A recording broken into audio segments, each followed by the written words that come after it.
bila lebih pahlom dengan budget pas kan dibuat semacam bahkan reportase ya, melaporkan istilahnya kondisi yang telah terjadi dan berlaku di lapangan.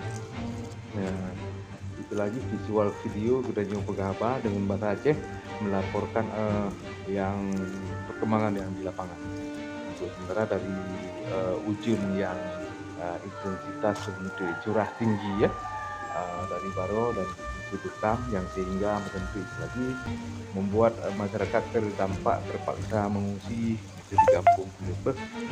Jadi untuk wilayah Kecamatan Samudra Bayu termonitor berarti dari laporan Sanyo dari saudara Budiman Ali bahwa di titik Gampung Bunen Dusun Jopling ya di sisi beken ke istilahnya jalur saluran persawahan yang menuju arah aliran turun beken ke laut.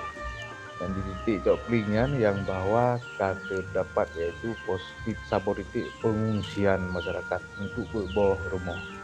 Ya, karena kan i dari atuh nyan mesapal itu nguyup jadi laga penuh pegah lung terasa sempit ketika i kala ya